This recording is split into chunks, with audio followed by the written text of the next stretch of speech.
A graça e a paz de Cristo, meus irmãos. Os irmãos descontraídos. Queria pedir aos irmãos, gentilmente, que procurem se assentar nos seus lugares. Já deu aquele abraço no irmão que ficou uma semana inteira sem ver?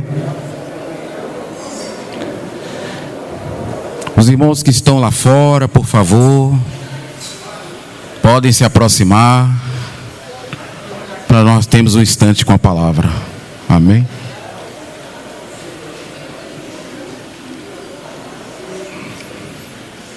Os irmãos que estão lá embaixo, se puderem ouvir também. Os irmãos que estão lá em cima. Vinde todos. Amém?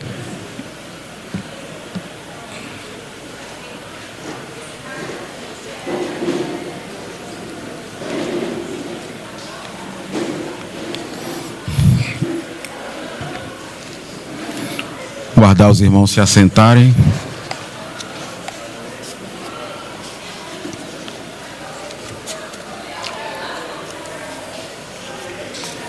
Amém.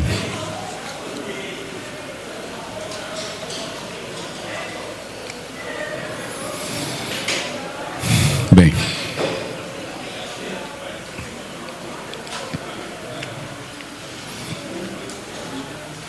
A paz do Senhor Jesus. Amém para todos. Bom, meus irmãos, ao longo das últimas semanas, nós temos ouvido, escutado nosso irmão Luciano falar a respeito do Gênesis, né? A experiência de Jacó em Betel. É o que nós temos ouvido nas últimas semanas. E é interessante que o sentimento que eu tenho tido na palavra também foi no Gênesis. Mas eu já venho remoendo esse assunto desde o ano passado. Mas é interessante, né? Dentro do Gênesis também. Bom, quantas vezes, irmão, ao longo de sua vida cristã, ao longo de sua caminhada, quantas vezes você já passou pelo Gênesis? Tem irmãos que já leram a Bíblia ao longo da sua vida cristã, 10 vezes, 15 vezes, a Bíblia toda. E geralmente a gente começa pelo Gênesis, não é? Começa pelo Gênesis e vai passando até chegar ao Apocalipse. E quando nós passamos pelo Gênesis, nós encontramos ali um tema central. E qual é o tema central do Gênesis? Cristo Jesus. Jesus é o tema central do Gênesis. E a gente percebe isso, irmãos, lendo cada capítulo.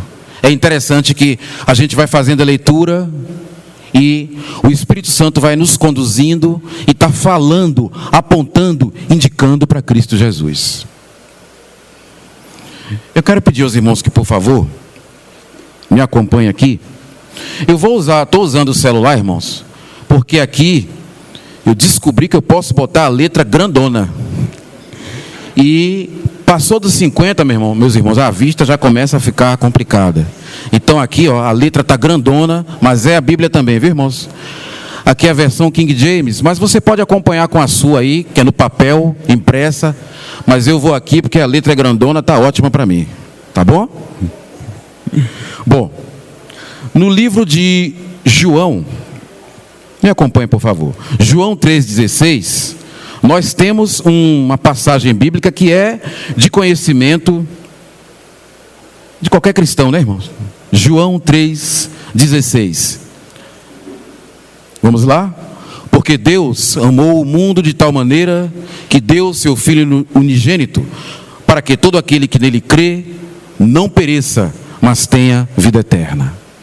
Por incrível que pareça, irmãos, isso aqui é um dos aspectos que é relatado no Gênesis. O quê? Um pai que dá um filho. Também, se nós formos para Zacarias, me acompanhe, por favor.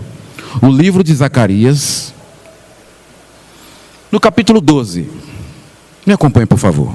Zacarias 12, o verso 10. Olha o que é que diz. Zacarias 12, 10 também é um assunto, dos assuntos tratados no Gênesis, mas falando de Jesus. Mas derramarei sobre toda a família de Davi e sobre todos os habitantes de Jerusalém um espírito de ação de graças e de oração, e eis que olharão para a minha pessoa, aquele a quem eles mesmos traspassaram, e prantearão e se lamentarão por ele, como quem chora a perda de um filho único. E verterão lágrimas de enorme amargura por ele, como quem chora a morte de um primogênito. Então João 3,16 está falando que Deus deu o seu Filho unigênito, para que todo aquele que dele crê não pereça, mas tenha vida eterna. E Zacarias 12,10 está dizendo aqui que os judeus, quando eles reconhecerem finalmente a Jesus como o Messias, eles prantearão como quem chora por um unigênito, um filho único que foi perdido.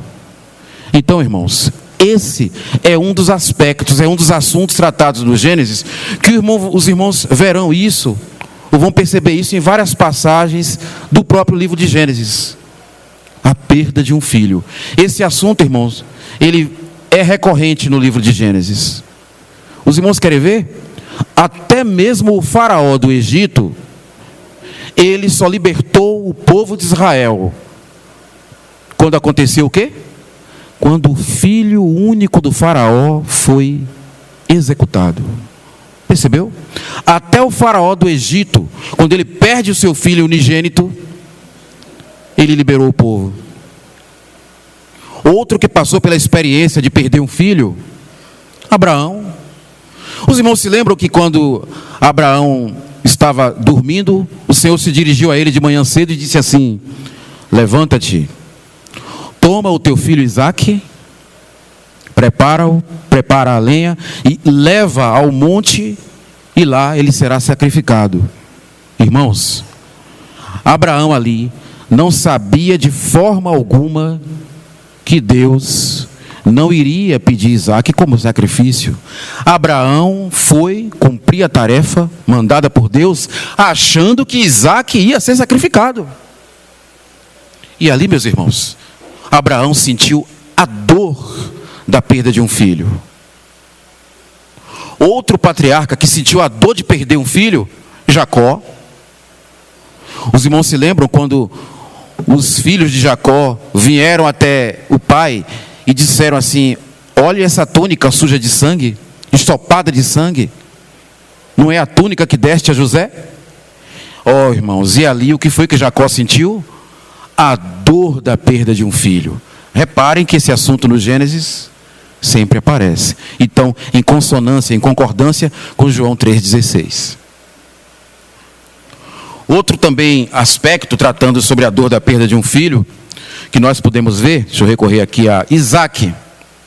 Isaque também, irmãos, sentiu a dor da perda de um filho. Mas qual dos dois filhos de Isaque morreu? Nenhum dos dois, né? Mas repare, irmãos, depois que Jacó, o filho de Isaque, junto com Rebeca, a mãe, fizeram aquele estratagema para que Jacó conseguisse o direito à primogenitura, Jacó ficou com tanto medo de Esaú, que o que foi que ele fez? Fugiu para a terra do tio, para a parentela que ele tinha em Padã Arã. E ali, irmãos, o pai dele, Isaque, sentiu a dor de ficar longe de um filho por quase 20 anos. Por quase 20 anos, Isaque não pôde colocar os olhos no filho dele. Como estará meu filho lá na terra de Labão? Então, esse assunto, irmãos, da perda de um filho, é um assunto que aparece muito no Gênesis. Mas é interessante, irmãos, que eu estava prestando atenção nas leituras que eu tenho feito do Gênesis ao longo da minha caminhada cristã. Um assunto que eu tinha dúvida, eu não sabia, claro, nós não sabemos por que o Espírito Santo fez isso, mas é interessante o seguinte: quando a gente está lendo o Gênesis, você começa a leitura, E tem uma parte do Gênesis que ele vai passar a tratar da história de José. E a história de José, ela começa a ser contada no capítulo 37, né? Naquela ocasião em que os irmãos vendem José para os ismaelitas. Ali começa a ser contada a história de José. É apresentada a túnica ensopada de sangue de um animal. É apresentado ao pai, Jacó. E o Espírito Santo interrompe a narrativa para falar no capítulo 38 sobre Judá. Por que o Espírito Santo faz isso? E depois, no capítulo 38, encerra. E o Espírito Santo volta a tratar novamente sobre José. E aí vai até o final do Gênesis. Era uma dúvida que eu tinha, meus irmãos. Por que o Espírito Santo faz isso? E graças a Deus, conversando com muitos irmãos, perguntando: irmão, por que o Espírito Santo faz isso?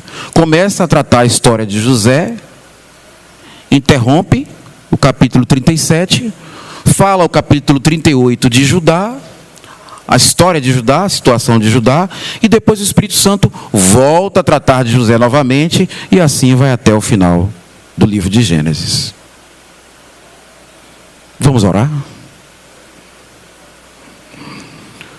Poderoso e eterno Senhor, nós te pedimos ajuda neste momento, em nome de Jesus, e nós te pedimos que o Senhor tenha misericórdia de nós, Senhor Deus, para que o que for falado aqui seja para a edificação dos irmãos.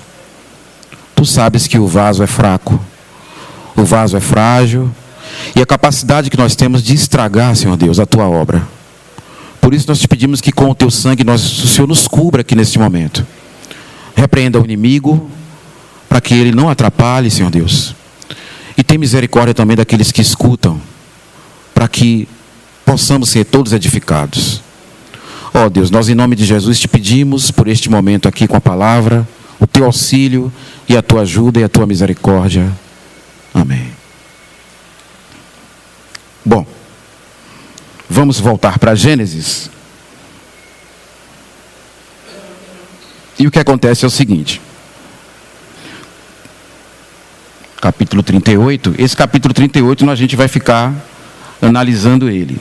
Bom, o que ocorre é o seguinte.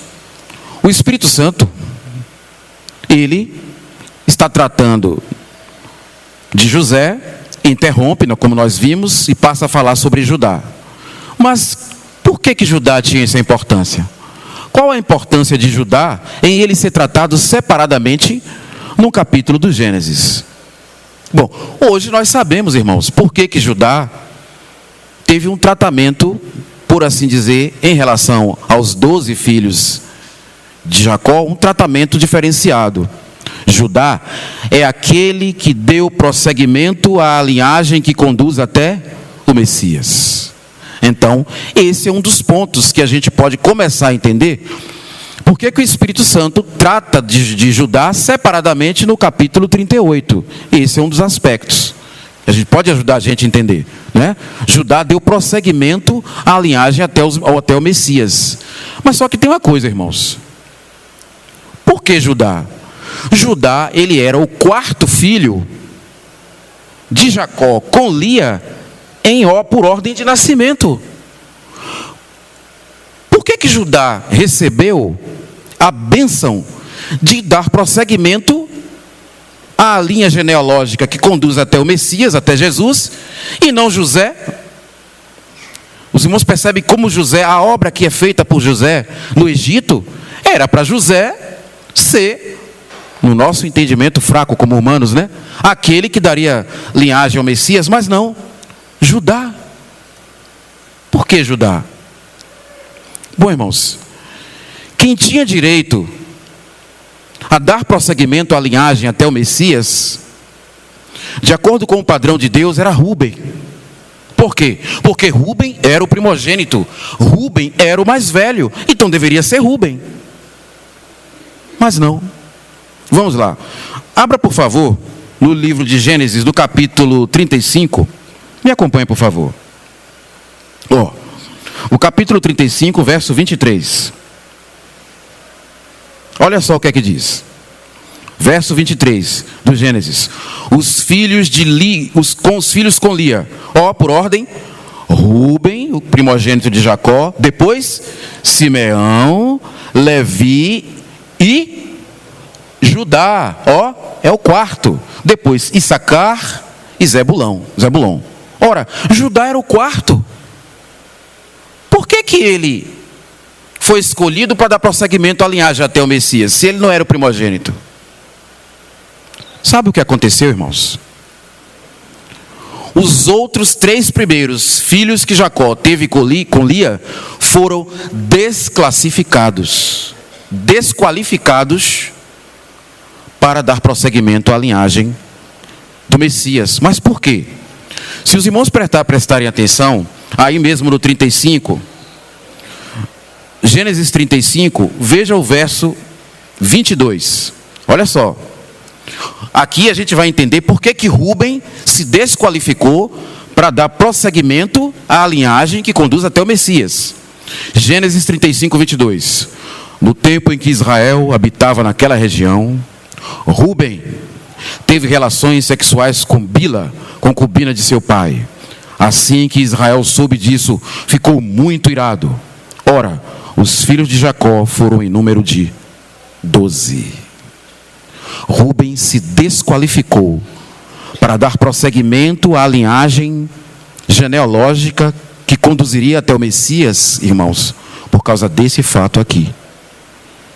O Senhor não queria mais que Rúben desse prosseguimento. Então Rúben foi descartado.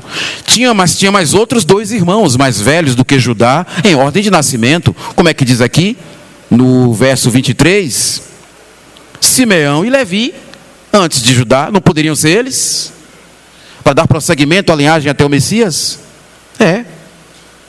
Porque é por ordem de nascimento, e a preferência para o mais velho. Não é assim com as coisas de Deus? No passado, o primogênito. O que foi que aconteceu com Rúben, ou com Simeão e Levi, para que um deles não desse prosseguimento? Visto que eles eram mais velhos do que Judá, poderia ser eles para dar prosseguimento à linhagem até o Messias. Irmãos, os irmãos lembram o que Simeão e Levi fizeram? Os irmãos se lembram quando Diná, ela teve aquele problema com Diná, e que os siquemitas, eles foram até Jacó e pediram para que a menina, a moça, fosse dada em casamento a Siquém. Não é isso? Eles foram lá e pediram. E o que foi que Simeão e Levi sugeriram? Vamos ver? Gênesis 34, 13, por favor. Me acompanhe. 13.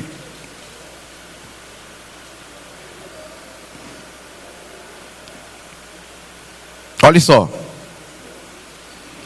Gênesis 34, 13 diz: os filhos de Jacó, entretanto, por vingança, responderam de maneira mentirosa a Siquém e a seu pai Ramor, porquanto Siquém havia desonrado Diná, a irmã deles. Olha só, 14.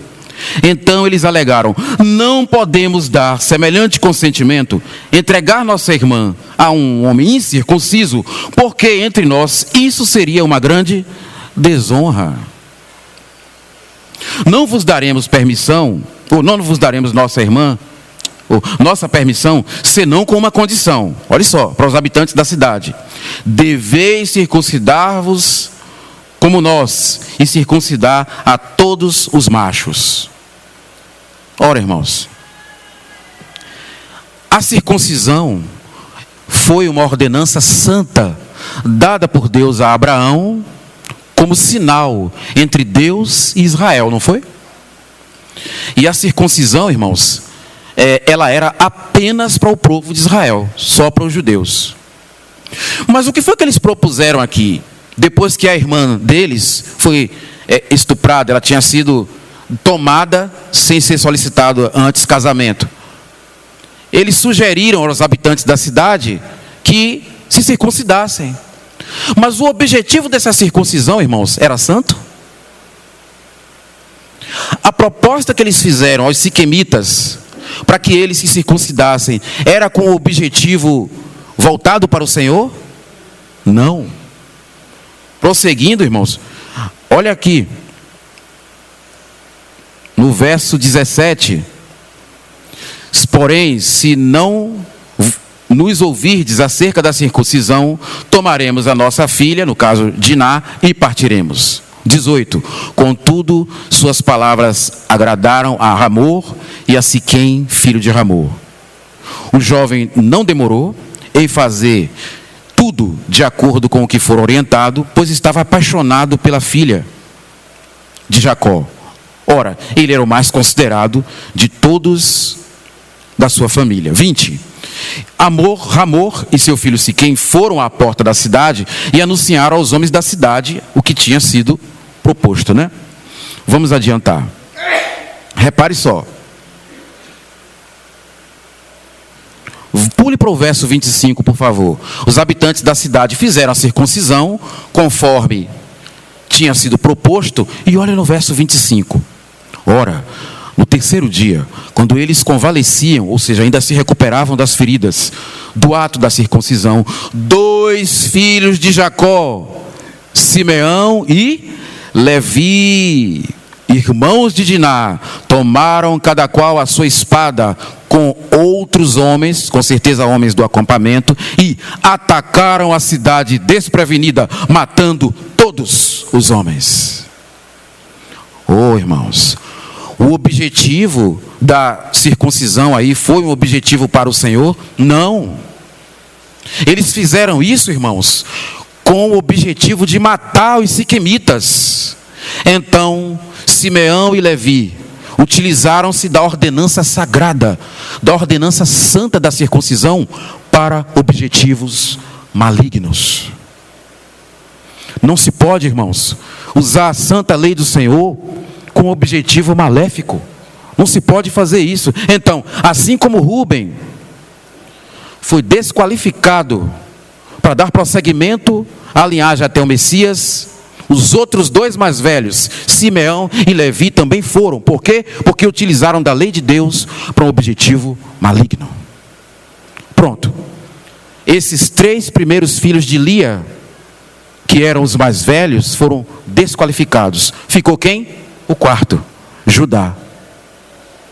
Então, Judá agora é aquele que daria prosseguimento à linhagem até o Messias. Os irmãos percebem como são as coisas de Deus? O Rúben mais velho, os outros 2 em sequência, e o Senhor está prestando atenção. E aquele que não era o mais velho, era o 4, e por ordem de nascimento, é quem obtém o direito de ser o ancestral de Jesus Cristo. Então, irmãos, no capítulo 38 do Gênesis, o Espírito Santo vai tratar em separado com esse filho de Jacó, Judá.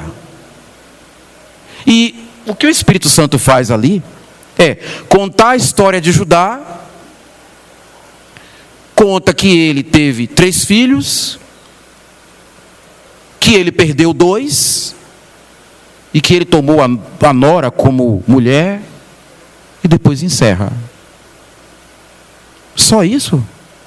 Né? Mas tudo que o Espírito Santo faz, irmãos, é importante. Nada foi colocado nas Escrituras por brincadeira. Nada foi colocado na Bíblia assim, de qualquer jeito. Se está ali escrito, é para nossa instrução, é para nosso crescimento. É interessante, irmãos, que o que aconteceu foi o seguinte: Judá participou também do problema com Jacó. Judá participou. Embora ele tenha, aquele que tenha dito assim: para que a gente vai matar ele? Joga ele num poço, ou vendamos eles aos ismaelitas que estão passando ali. Interessante, Judá foi quem deu essa proposta, porque os outros irmãos estavam querendo matar mesmo, e Judá foi aquele. Os irmãos podem prestar atenção em Gênesis 37, leiam depois com calma, que lá Judá é depois de Rúben, né? Rúben disse assim: joga ele na cisterna. Mas Rúben, por um motivo que o Espírito Santo não fala, ele se afastou dos irmãos, foi para lá e ficou ali só os outros 10, né? E Judá foi o único que disse assim: não vamos matar nosso irmão. Vamos vender ele para os ismaelitas que estão passando ali. Por que haveremos de sujar a nossa mão com o sangue do nosso irmão? Judá conseguiu salvar José.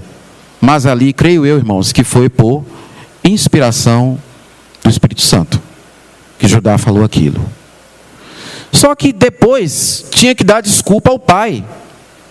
Porque que o filho, José, tinha desaparecido, tinha que se falar alguma coisa para Jacó. E aí o que foi que eles fizeram? Pegaram a túnica, mataram o animal, né? Ensoparam a túnica que José vestia com sangue e apresentaram para Jacó. E ali, meus irmãos, os filhos de Jacó tiveram que inventar uma mentira que ficou sendo contada por anos. E Judá participou. E aí, meus irmãos, quando se perguntava a eles, ou alguém lembrava o que aconteceu com José, José foi morto por um animal. Mentira. Um animal dilacerou José. E aquela mentira foi sendo contada por dias, meses, anos. Toda vez que se perguntava sobre José, os outros 11 irmãos tinham que contar aquela versão para Jacó, para as mulheres de Jacó e para o restante do acampamento. E Judá no meio, confirmando aquela mentira dia após dia, mês após mês.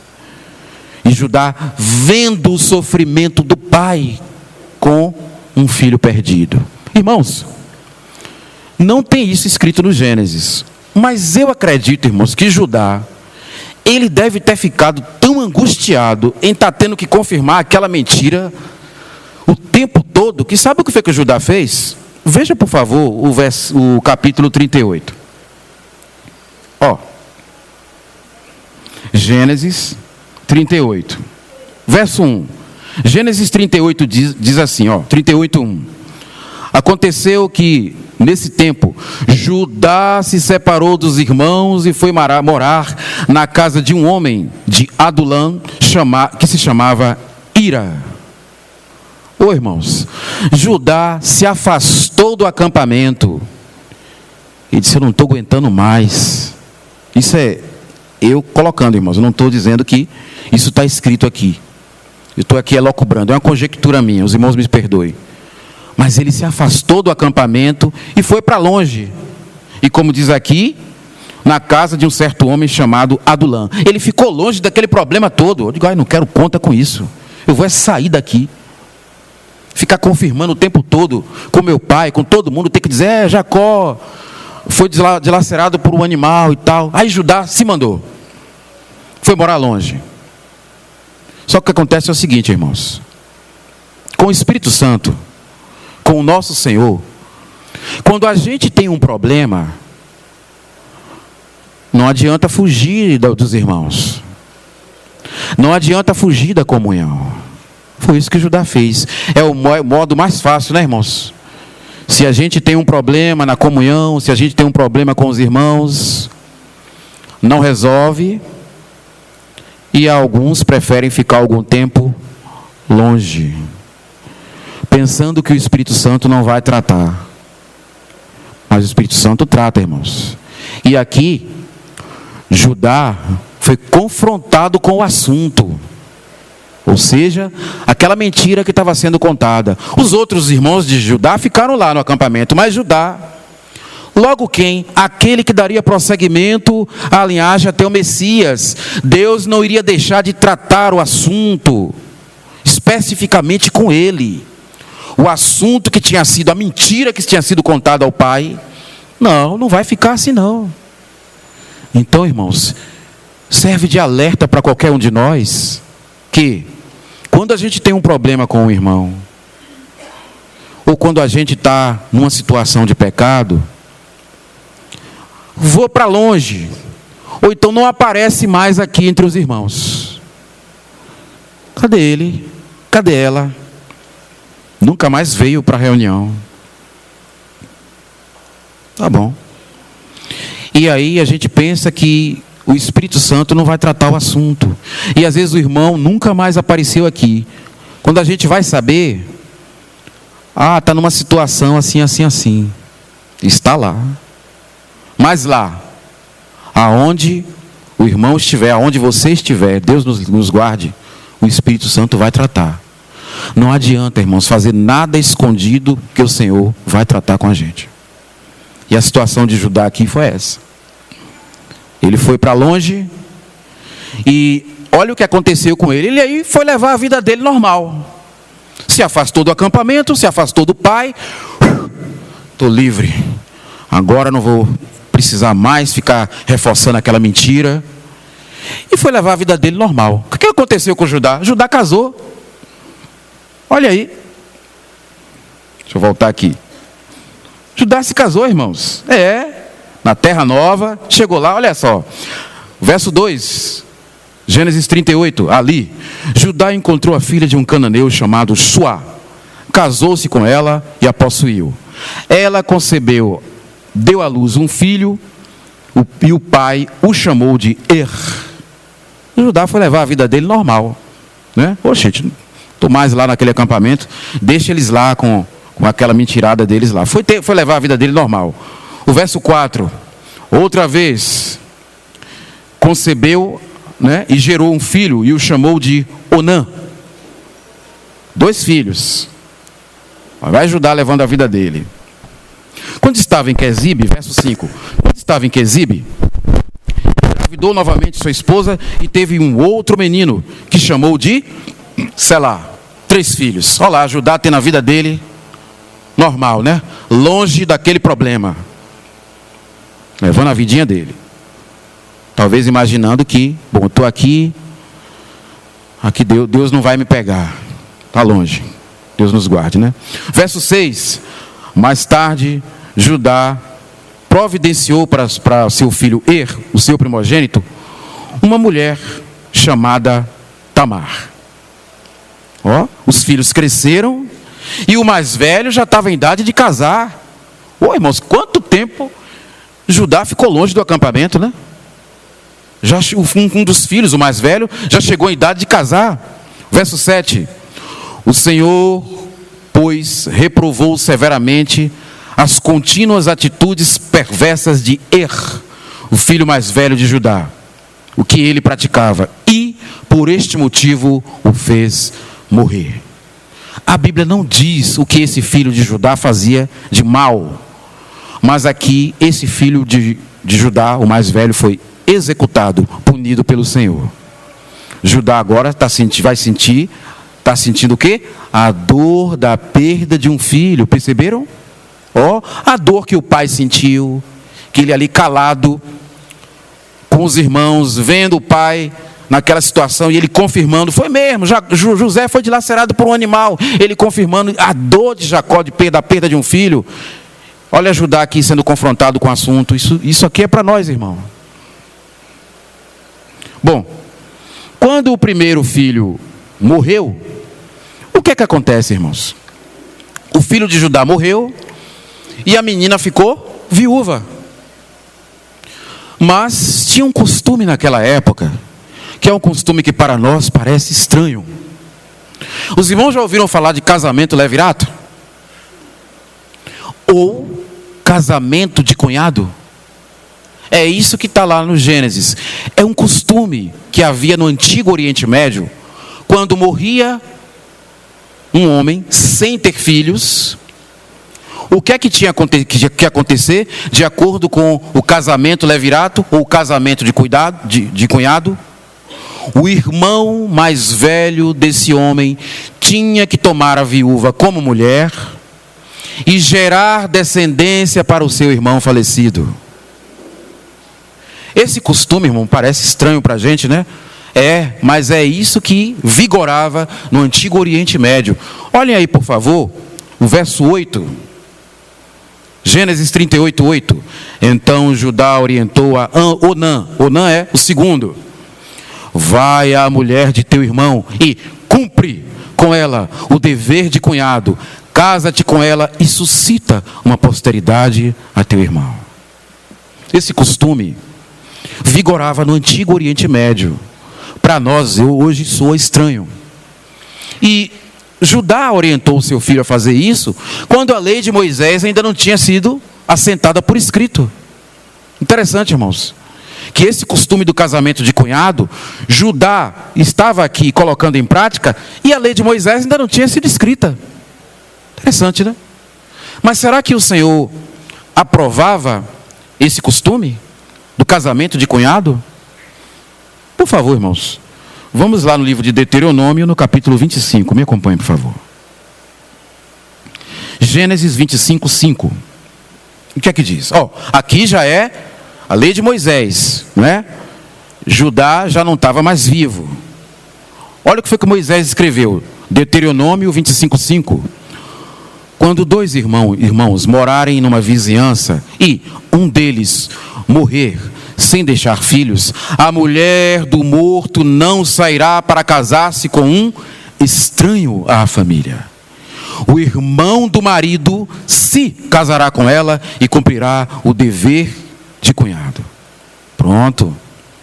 Está aqui, né? Está na Escritura, está na Bíblia, ou seja, aquele costume tinha a aprovação do Senhor. Então, Onã, que era o segundo filho de Judá, ele tinha que fazer o quê? Ele tinha que tomar a viúva Tamar como esposa e gerar descendência para seu irmão. Mas sabe o que foi que Onã fez, irmãos? Volte, por favor, para o livro de Gênesis, no capítulo 38. Veja lá o que foi que Onã fez. 9. Gênesis 38:9. Ora, Onã tinha consciência de que o filho que nascesse não seria considerado como seu. Por isso, cada vez que ele tinha relações, ele não completava o ato. Não concluía. Então, Onã não cumpriu o casamento levirato. Ele não cumpriu o casamento de cunhado. E o verso 10 diz, o quê? O Senhor ficou irado com a atitude desobediente e egoísta de Onã e também o matou. Judá agora sente a dor da perda de quantos filhos, irmãos? 2. A dor que o pai dele sentiu, Jacó. Ele foi para longe do acampamento, saiu do problema, escapou do problema, estou livre. Mas lá o Espírito Santo tratou com ele e ele teve que sentir a dor da perda que o pai dele sentiu. Irmãos, isso é muito sério. O Espírito Santo tratou Judá. Isso aqui serve para nós de alerta, para qualquer um de nós que tiver, Deus nos guarde, alguma atitude de esconder dos irmãos um problema que nós estamos tendo, ou até ir para longe, se afastar do acampamento, da comunhão, e por lá vive a sua vida. Não dou satisfação aos irmãos, não quero dar satisfação da minha vida, e aí Deus nos guarde, e por lá vai vivendo a sua vida, mas o Senhor trata. Lembram do filho pródigo? O que foi que ele fez? Pegou a herança do pai e foi para longe. Quando ele chegou longe, o Espírito Santo fez o que com o filho pródigo? O filho gastador, que é a palavra pródigo, significa isso. Lá o Espírito Santo tratou o filho pródigo e ele voltou e teve que tratar o assunto. Está vendo como é? Não adianta esconder, não adianta viver uma vida dupla. Entre os irmãos eu tenho essa carinha, quando eu estou na ausência dos irmãos eu sou outra face. Não adianta. O Espírito Santo trata com o assunto. E esse filho de Judá, Onã, não cumpriu casamento de cunhado. Então Judá já tinha perdido 2. Sobrou quem? O menor, o caçula, Selá. Sobrou esse. E qual era a obrigação de Judá, irmãos? Entregar esse rapaz para se casar com Tamar e gerar descendência para o irmão mais velho falecido. Só que, irmãos, aconteceu o seguinte, olha o verso 11. Judá ficou com medo de perder o caçula. Ele ficou com medo. Olha o que Judá fez, irmãos, verso 11. Então Judá pediu a sua nora Tamar: volta para a casa de teu pai, mora lá como viúva, até que meu filho Selá se torne adulto. Algumas traduções dizem assim: porquanto no seu coração, Judá temia que ele viesse a morrer por algum motivo, como ocorrera com seus irmãos. Sendo assim, Tamar voltou a residir na casa de seu pai. Judá ficou com medo de cumprir a justiça, de que o menino deveria se casar. E ele fez o quê? Olha, volte de novo para a casa de seu pai, você vai ficar lá como viúva, e quando Selá crescer, ele será dado a você para cumprir o casamento levirato, o casamento de cunhado. Interessante. E Judá pensando que também o Espírito Santo não vai tratar com isso, será? Será que o Espírito Santo não vai tratar essa situação? Vamos lá. Olha só. 12. Passaram-se muitos dias e a filha de Suá, a esposa de Judá, morreu. Quando Judá encerrou o luto, ele foi até uma cidade chamada Tímina, com seu amigo Ira, o adulamita, a fim de observar os trabalhos de tosquia do rebanho. Ou seja, Judá, mais uma vez, foi fazer o quê, meus irmãos? Vou levar minha vida. E aquele problema lá de Tamar, eu quero distância. De novo. Ele já tinha perdido 2 filhos, mas ele tinha que cumprir a justiça. Mas Judá novamente quis colocar o assunto para debaixo do tapete e se livrar. E o filho dele, Selá, o menino, o menor, será que ele ia dar a ela como esposa? Como esposo para Tamar? Não, irmãos. Judá não ia fazer isso não, porque ele estava com medo de perder o menino, como tinha perdido os outros 2. Quando Judá foi cuidar do rebanho, olha o verso 13, 38:13. Este fato foi comunicado a Tamar, ela estava morando longe, mas ela estava atenta. Eis que teu sogro sobe a Tímina para acompanhar a tosquia das suas ovelhas. 14. Então ela trancou de roupa, abandonando as roupas próprias de viúva, cobriu o rosto com um véu, com a intenção de não ser reconhecida, e foi sentar-se à entrada da cidade de Enaim, que fica no caminho para Timná. Ela agiu dessa maneira porque percebeu que, embora Selá já tivesse se tornado adulto, ele não seria lhe oferecido em casamento. Judá não queria nada. Ele não ia cumprir, irmãos, com o casamento levirato, com a ordenança que vigorava naquela época. Judá, mesmo tendo perdido 2 filhos, não tinha aprendido que o Senhor está com os olhos sobre nós. E qualquer situação que nós tivermos, o Senhor vai tratar.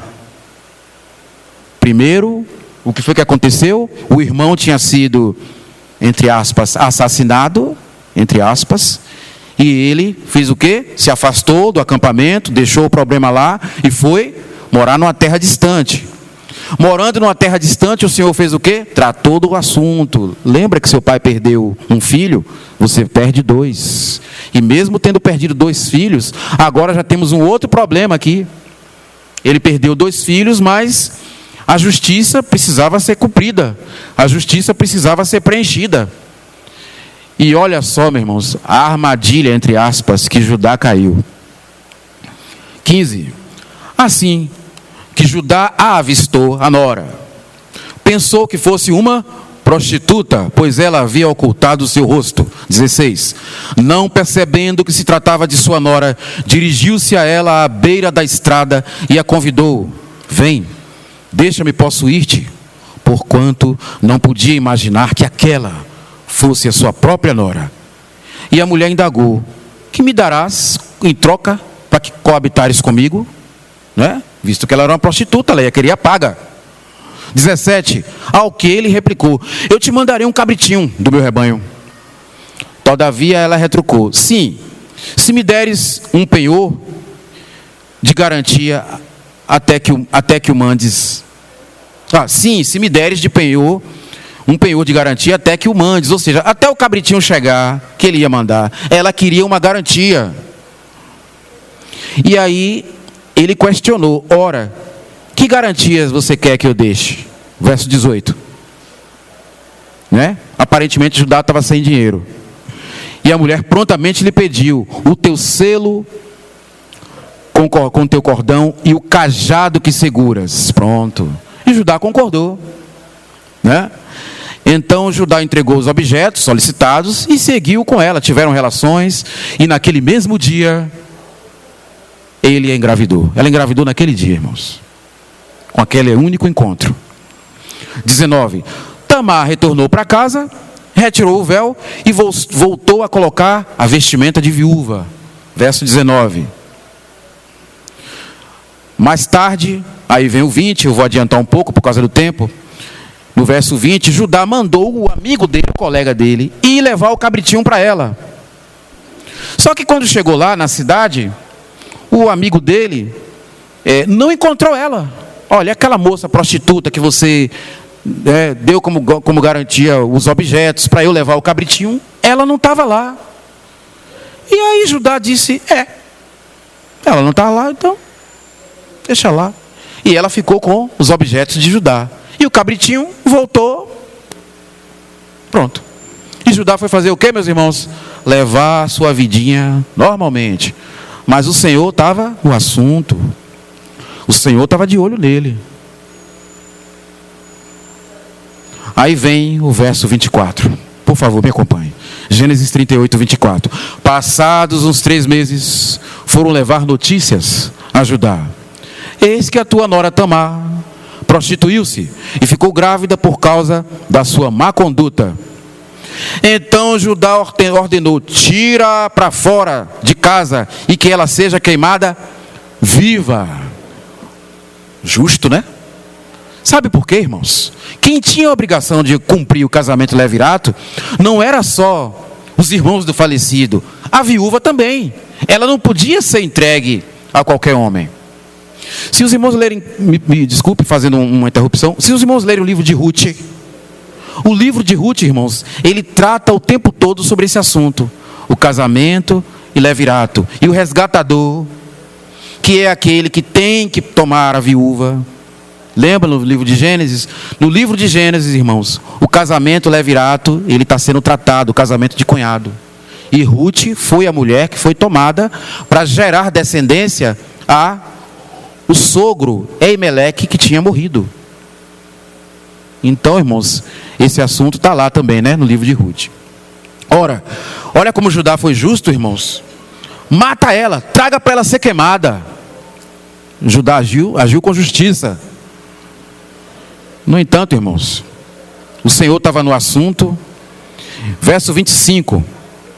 Assim que a agarraram, ela mandou dizer a seu sogro: sim, estou grávida do homem a quem pertence isto. Vê o Senhor, reconhece a quem pertence este selo, esse cordão e esse cajado. Irmãos, ele foi pego no contrapé. Não cumpriu o que era o devido. O menino mais novo, Selá, tinha que ser entregue para casar com ela. Ele não cumpriu. Mas aqui o Senhor pegou. Aqui o Senhor está no assunto, atento a tudo. E aí, meu irmão, quando Judá viu os objetos, olha o que é que ele disse no 26. Judá os reconheceu e declarou: ela é mais justa do que eu, porquanto não cumpri a minha palavra, dando-a como esposa ao meu filho Selá. E nunca mais teve relações com ela.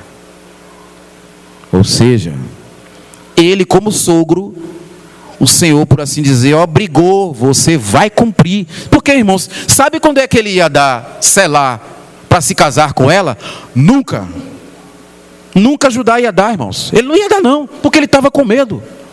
Ele estava com medo de que esse menino mais novo fosse morto, assim como os dois primeiros. Judá não ia cumprir.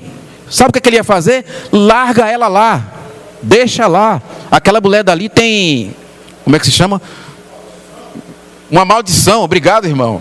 Ela tem uma maldição. Se eu der esse aqui, sei lá, esse vai morrer também. Então Judá queria ficar o quê? No seu conforto, não cumprir e, mais uma vez, jogar o problema para debaixo do tapete.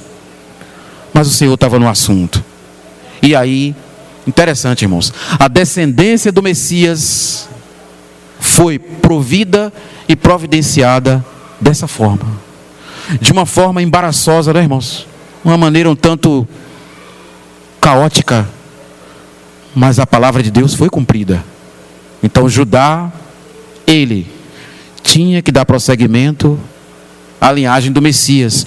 Selá poderia dar a sequência, irmãos, poderia, mas só que o Senhor é justo, e de acordo com o que vigorava na época, Selá, ele não poderia, ou seja, aquela mulher, ela tinha que ser cumprida. O assunto tinha que ser cumprido. E o que foi que o Senhor fez? Ele obrigou a que o próprio Judá cumprisse.